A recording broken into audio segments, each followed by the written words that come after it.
There's so many folds. It's quite a lot of folds. Yeah, I'm folding the clothes. I'm folding in the situation. You know, if you bend me over and pour me out, I'm folded. There's it's a lot of folding here. And also I feel like it's kind of this story that's unfolding and things like that. And like we're discovering all the layers within the relationship.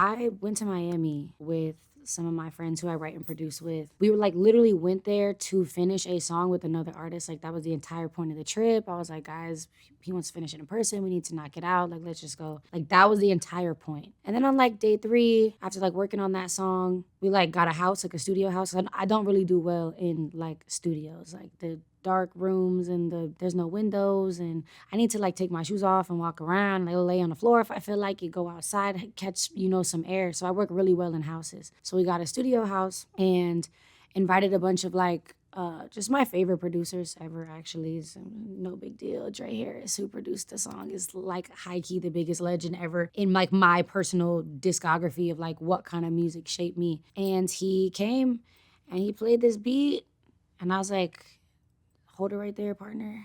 Give me that and send it to the other room where I was, writing and singing. I just couldn't stop singing the come pick up your clothes. Like I just kept singing just that line over and over again. Don Mills came and put that little guitar, that little freaky, and it's just, the rest was history. It just kept, no pun intended, unfolding.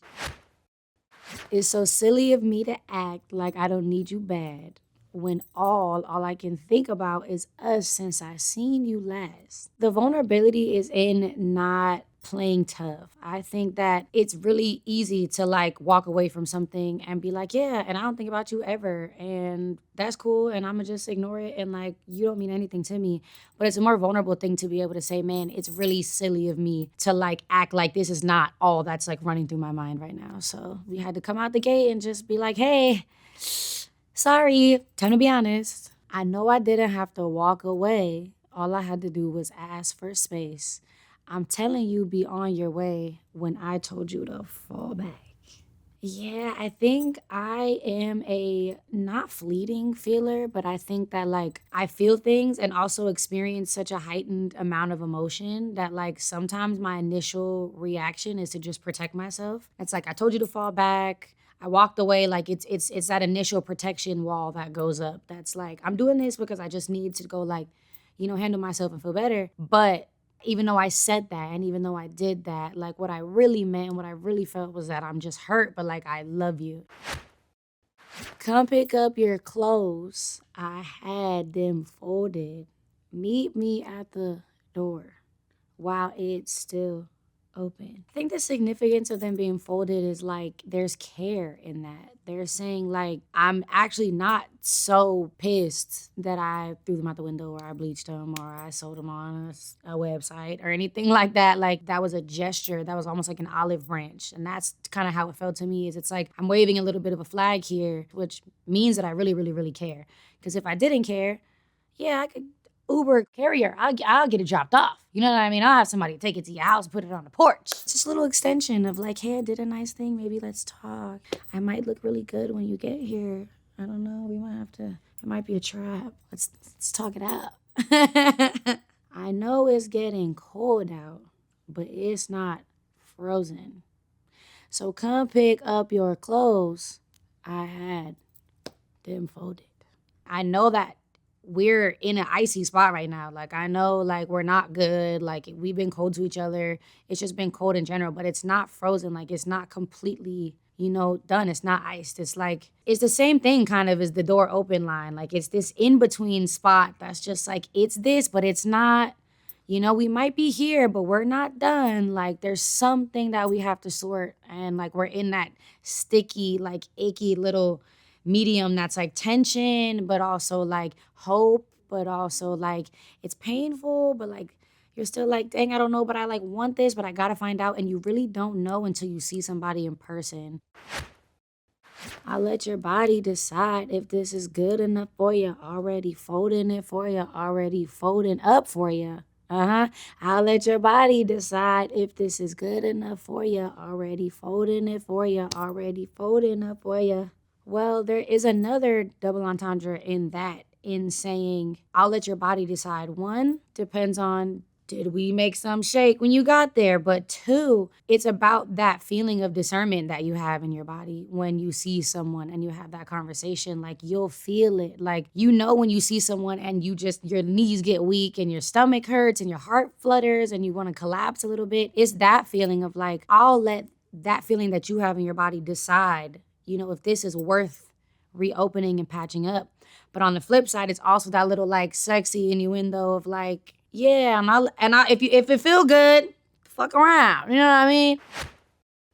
No matter what you do to switch the story up, I know I made my mark. It's kind of a big absence when I leave, and I feel like that's been my biggest thing is like I'm a serial leaver. Like if it is not working, if we are not making each other happy, if we are no longer upholding the standard of like what was good, and if we're not being good to each other, then I will leave. I'm not like a second chance, third chance. Like I know this song is saying let's figure it out, but like I will get up and I will go and I will say, we'll be better in the long run because we chose something that was like, ultimately you prioritize how you feel. I've seen my absence be felt after I leave. I've seen, what that looks like without me. And, God bless. God bless everyone involved. That's why, maybe we should treat each other nicely. Make sure we love it here forever or something. And I would still choose you through it all. That's the crazy part. Crazy, yeah. I don't need no more empty promises. Promise me that you got it. I don't need roses, just need some flowers for my garden. It is flowers from my garden, but I think four still works. I think there's slightly different meanings, but they're of the same thing. What I'm saying is like, I don't need empty promises, and I don't need meaningless gestures. I seen the girl on TikTok be like, I did not feel that part when she said that because baby, I want roses. And I'm like, yes, we deserve flowers and I want flowers. But what I'm saying is I don't want some surface level gesture. At this point, we're at the point in the story where it's clearly gone really far and it's really deep and we're both hurting and flowers are not going to fix this. What I need is something that's going to feed me and fuel me and myself to grow my own flowers. So this has to be something that is essentially healthy so that it can bloom things. If this is going to be killing me, this is going to be a terrible thing that is poisoning me, my flowers in my garden are not gonna grow.